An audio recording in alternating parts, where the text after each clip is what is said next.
Estudos mostram que, nas próximas 24 horas, a esmagadora maioria das pessoas vai mentir pelo menos 2 vezes. Pelo menos 2. É, no mínimo. E, sabe, o detalhe mais chocante dessa estatística não é nem a frequência em si.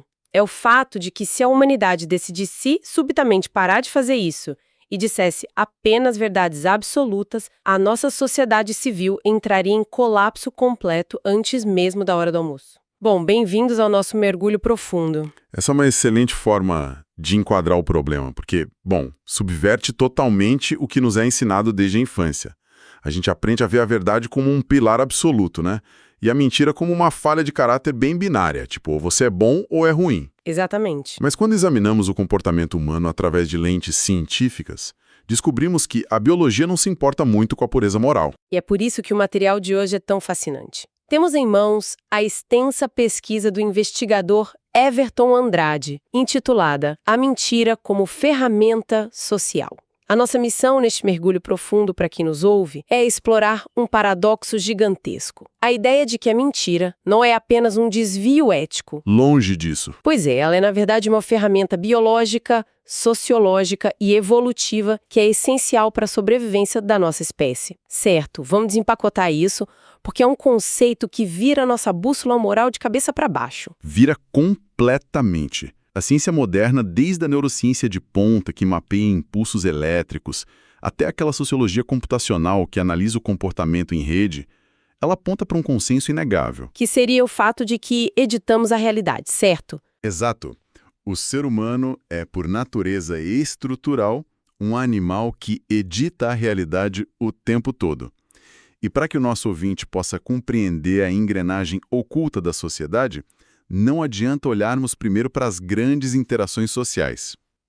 A gente precisa olhar para dentro primeiro. Sim, precisamos entrar no cérebro humano no exato milissegundo em que uma mentira é fabricada. Nossa, e esse processo de fabricação é um verdadeiro espetáculo de consumo de energia, né? Nos dados compilados na pesquisa, especificamente aquele estudo do pesquisador Cui, de 2014, vemos que a neurociência trata a mentira como uma função executiva de alto nível. É um trabalho pesado. Muito. Imagens de ressonância magnética funcional mostram que uma área específica, o córtex pré-frontal dorso-lateral, entra em sobrecarga absoluta. É tipo um computador rodando 2 programas pesados de edição de vídeo ao mesmo tempo. É uma ótima analogia. Porque, um programa precisa inibir ativamente a verdade que está ali, pronta para sair, enquanto o outro programa precisa renderizar em tempo real uma narrativa falsa que faça o mínimo de sentido. O que é fascinante aqui é que a verdade é o estado de repouso natural da mente. Dizer a verdade requer apenas acessar a memória, é passivo. Não gasta quase nada de bateria, digamos assim. Isso, mas sustentar a mentira exige um esforço monumental do cérebro. E o que agrava esse esforço é a resposta emocional associada a ele. O estudo da Nature Neuroscience, que foi liderado por Neil Garrett em 2016, mediu exatamente isso. Eles ficaram observando a amígdala. Que é o nosso centro de alarme emocional, né? Exatamente, a amígdala atua como esse alarme. É de lá que vem aquele frio na barriga, aquela taquicardia, quando fazemos algo que consideramos errado. Só conta uma mentira pela primeira vez, a amígdala dispara violentamente. Daquele pico de estresse. Um pico absurdo, gerando um alto nível de desconforto e culpa. No entanto, conforme a repetição ocorre, a resposta elétrica da amígdala diminui progressivamente. Ah, o corpo se acostuma. Sim, ocorre uma verdadeira adaptação emocional e neurológica. A cada nova inverdade, o cérebro se dessensibiliza, permitindo que mentiras cada vez maiores sejam contadas com bem menos impacto emocional. Sabe como eu gosto de visualizar isso? Com uma analogia de academia. Como assim? Pensa no levantamento terra. A primeira vez que um indivíduo levanta uma barra de ferro muito pesada, a pele da mão rasga, machuca e dói bastante. Mas se o exercício for repetido diariamente, a pele desenvolve um calo espesso. Assim, a pele engrossa para proteger. Exato.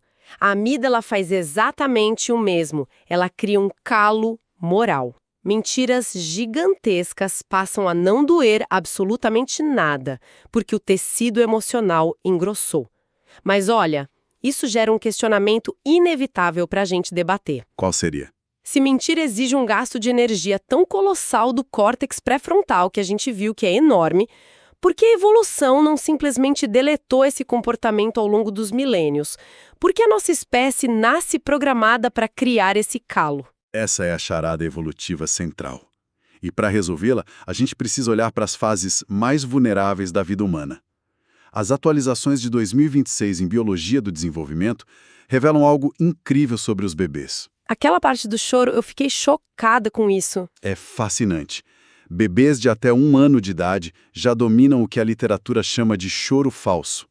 Um bebê percebe muito rapidamente que o choro, que serve primariamente como um alerta de dor ou fome real, Que é instintivo. sim, mas ele percebe que esse choro pode ser otimizado como uma ferramenta tática de engano. Tudo isso para monopolizar a atenção dos pais e garantir uma alocação extra de recursos e cuidados. Caramba! É uma estratégia de sobrevivência pura, que acontece muito antes de o cérebro desenvolver qualquer capacidade de linguagem complexa. Mas a coisa evolui rápido, né? A pesquisa menciona o Child Study Center da Universidade de Toronto. Do pesquisador Kang Lee, Isso, do Kang Lee, mostrando que por volta dos 3 anos de idade, as crianças começam a mentir verbalmente. e aqui eu preciso fazer o papel de advogada do diabo. Manda ver. Espera aí. Quando uma criança de 3 anos olha nos olhos dos pais e diz que não rabiscou a parede com a caneta ainda na mão, não estamos diante de uma falha comportamental precoce?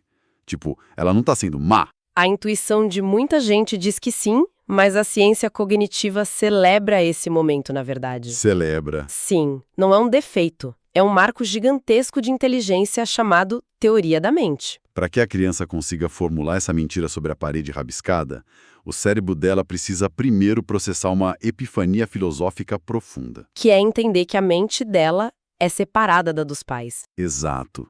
Ela percebe algo como: olha, eu possuo uma informação que os meus pais não possuem, logo eu posso injetar dados falsos na mente deles. É uma prova de altíssima sofisticação neurológica. Uau! E a pesquisa do Everton Andrade traz o peso da psicanálise para explicar por que precisamos dessa sofisticação desde tão cedo. O material cita Sigmund Freud e Jacques Lacan para demonstrar isso. Sim, a perspectiva psicanalítica é fundamental aí. Porque, diferentemente do sintoma que expõe a verdade de um sofrimento, a mentira atua como um véu. O ser humano nasce em um estado de desamparo absoluto. Somos totalmente dependentes, né? Completamente vulneráveis. Então, mentir se torna a primeira linha de defesa psíquica para sustentar uma imagem, para proteger um ego que ainda é muito frágil da realidade esmagadora de que somos falhos. É, portanto, um escudo anterior à própria ideia de moralidade. E se essa capacidade de modular a realidade funciona como um escudo vital para o indivíduo isolado, o impacto se multiplica exponencialmente quando esses indivíduos formam tribos. É aí que entra a antropologia. Sim, o antropólogo Robin Dunbar propõe uma teoria brilhante. Ele conecta o desenvolvimento do nosso cérebro à mentira como um mecanismo de coesão de grupo. Dunbar estudou primatas e observou o grooming social. Que é aquele ato dos macacos passarem horas catando parasitas uns dos outros, certo? Isso mesmo, catando piolhos, limpando o pelo. Isso libera endorfinas, cria laços de confiança super fortes e mantém a paz na tribo. Só que tem um limite físico intransponível aí. Um primata só consegue limpar as costas de um companheiro por vez. Se o grupo cresce demais, não há horas suficientes no dia para fazer grooming em todo mundo. E o que acontece? As alianças enfraquecem e o grupo se fragmenta em conflitos violentos. E é aqui que a nossa espécie deu um salto evolutivo bizarro. Nós substituímos a catação de piolhos pela linguagem. A fofoca, a omissão educada e a mentira polida se tornaram o nosso grooming social. Perfeito. Foi isso que permitiu que tribos humanas crescessem para centenas e depois milhares de indivíduos sem se autodestruírem. É muito louco pensar nisso. A modulação da verdade, ou seja, Dizer a um aliado o que ele precisa ouvir para não se sentir ameaçado evitou que nossos ancestrais vivessem em um estado constante de combate físico letal. O engano literalmente lubrificou as engrenagens da cooperação em larga escala.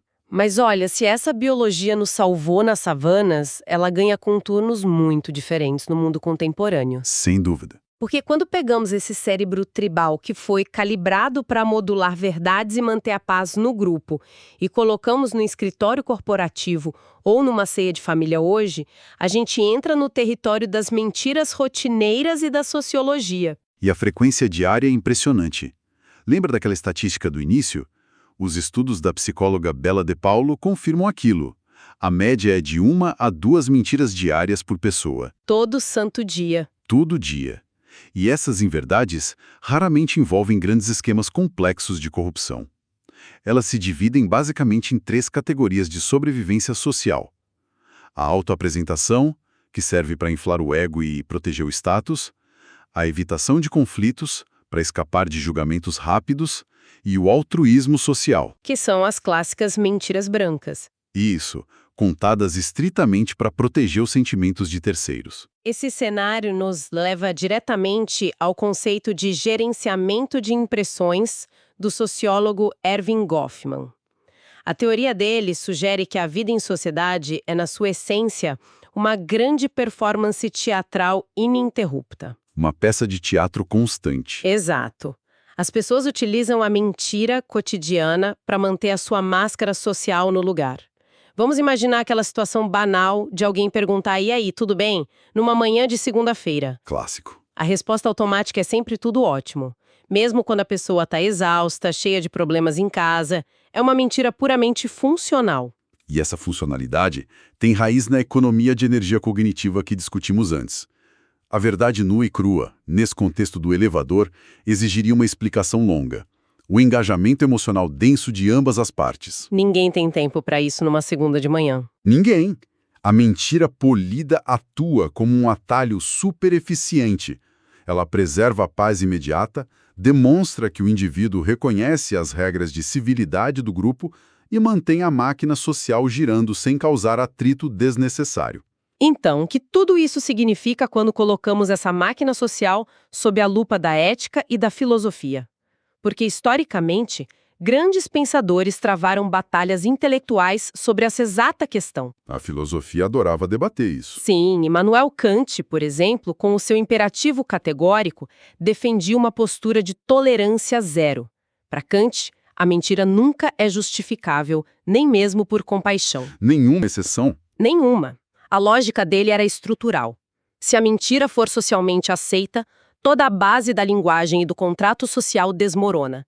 Se não podemos confiar que as palavras correspondem à realidade, a comunicação em si perde a utilidade. A posição kantiana é de uma pureza lógica irrefutável no papel.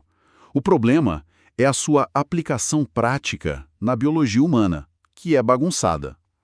Os filósofos utilitaristas como Jeremy Bentham e John Stuart Mill fizeram o contraponto perfeito a Kant. E o que eles diziam? Para o utilitarismo, o valor moral de uma ação é medido pelas suas consequências e pela quantidade de bem-estar que gera na prática. Exato. Imaginemos um mundo 100% kantiano para quem nos ouve. Um cenário onde absolutamente todos dizem a verdade crua o tempo todo. Um colega de trabalho diria casualmente no cafezinho: olha, sua apresentação foi terrível e eu te acho intelectualmente medíocre. O atrito seria insuportável. A gente se mataria. Para os utilitaristas, se a mentira funcional e o silêncio educado geram mais harmonia coletiva e reduzem o sofrimento, eles são moralmente desejáveis. E há até quem eleve essa quebra da realidade ao status de arte. Sim, o Oscar Wilde. Ele mesmo. No seu ensaio A Decadência da Mentira, ele argumentou de forma brilhante que a verdade é limitante. Ela é monótona e presa aos fatos brutos. A mentira, por outro lado, requer a expansão máxima da imaginação humana. Isso levanta uma questão importante, que é o ponto de inflexão de toda a pesquisa do Everton. Até que ponto podemos romantizar essa imaginação? É um limite perigoso. Nós compreendemos agora que a mentira cotidiana é um lubrificante essencial que protege o narcisismo e mantém a paz da tribo. Mas onde traçamos a linha divisória entre essa civilidade adaptativa e a desinformação sistêmica perigosa?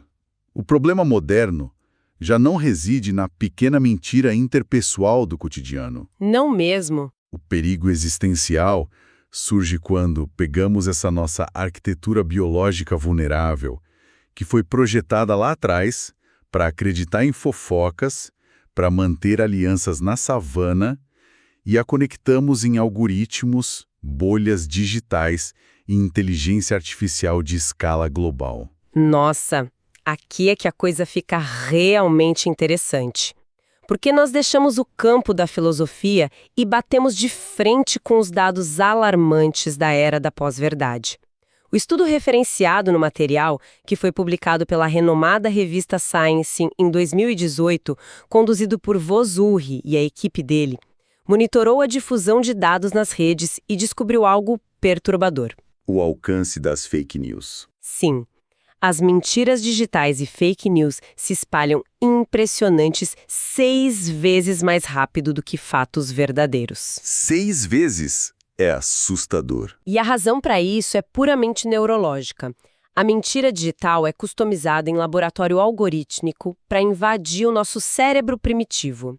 Ela foca no fator da novidade extrema e engatilha emoções de altíssima intensidade, especificamente o nojo e a surpresa. Os sistemas de recomendação das redes sociais compreendem essa vulnerabilidade neurobiológica.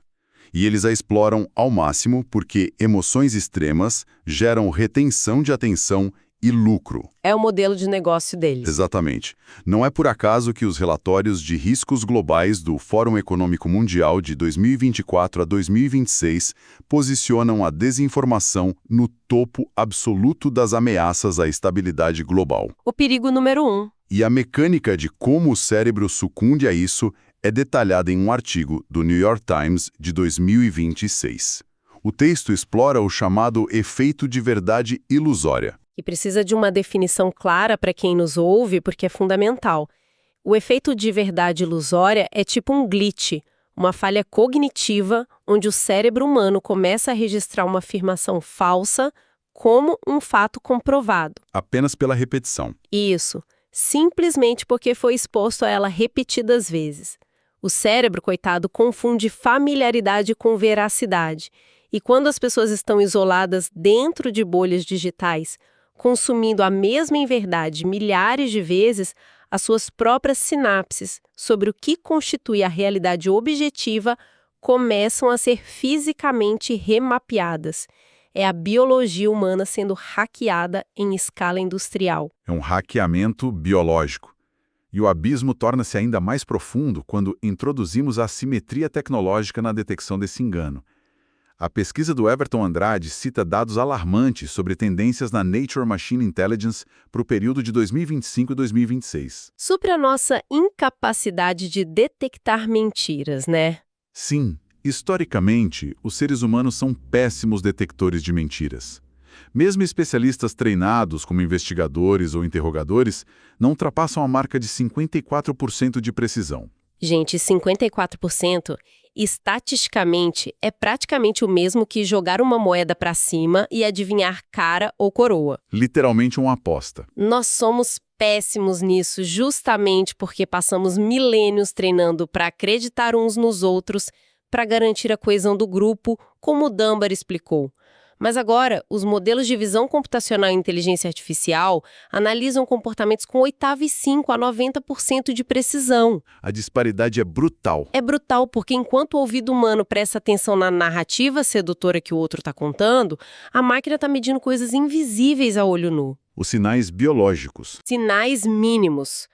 A dilatação milimétrica da pupila, o atraso de frações de segundo nas pregas vocais, a assimetria térmica no rosto.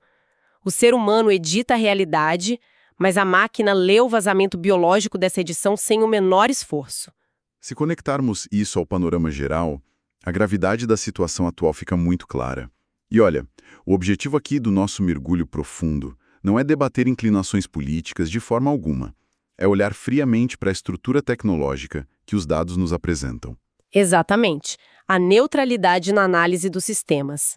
Quando ferramentas de IA atingem esse nível absurdo de presciência em ler humanos e simultaneamente geram o que chamamos de alucinações de IA, que é quando o sistema constrói respostas inteiramente fabricadas com total confiança e apresenta isso como fato inquestionável, a própria base de uma realidade compartilhada entra em colapso. É uma tempestade perfeita. A mentira deixou de ser aquele lubrificante social inocente para se tornar uma infraestrutura de manipulação de massas, ameaçando as instituições e a nossa confiança na sociedade. O que nos leva ao momento de recapitular a nossa jornada intelectual de hoje para amarrar perfeitamente essa teia de conceitos para o nosso ouvinte. Uma jornada e tanto. Com certeza. Nós começamos com um microscópio no cérebro humano, observando o córtex pré-frontal suar, enquanto a amígdala desenvolve um calo moral a cada inverdade. Exploramos a evolução desde o choro falso tático dos bebês até o grooming social de Robin Dunbar, entendendo como a fofoca uniu tribos antigas. Passamos pela filosofia e sociologia também. Sim, debatemos o gerenciamento de impressões do Goffman, com aquelas nossas máscaras diárias, e o choque entre o purismo de Kant e o pragmatismo utilitarista para manter a sociedade operando. E terminamos debruçados sobre o abismo algorítmico, onde a nossa biologia adaptável está sendo atropelada por fake news, deepfakes e máquinas que detectam nossos sinais com 90% de precisão. A síntese crítica que extraímos de todo esse acervo de pesquisa do Everton é eminentemente pragmática. A mentira não é uma anomalia do sistema humano. Ela é uma característica fundamental, uma feature e não um bug. Faz parte do pacote de fábrica. Biologicamente, ela economiza energia cognitiva. Socialmente, previne o conflito perpétuo. Psiquicamente, atua como um escudo contra o desamparo. Sendo assim, o objetivo contemporâneo não pode ser a utopia ingênua de erradicar a mentira. Tentar fazer isso seria lutar contra o nosso próprio DNA e, francamente, destruiria a civilidade. Seria o colapso na hora do almoço que falamos no começo. Exatamente. O verdadeiro e urgente desafio é mitigar a escala tecnológica desse engano. Precisamos criar regulamentações e defesas cognitivas contra as ferramentas que estão transformando a nossa biologia de sobrevivência numa arma contra a própria realidade compartilhada. É uma necessidade de equilíbrio cirúrgica. E tudo isso culmina num pensamento final que, confesso, é quase perturbador de se imaginar.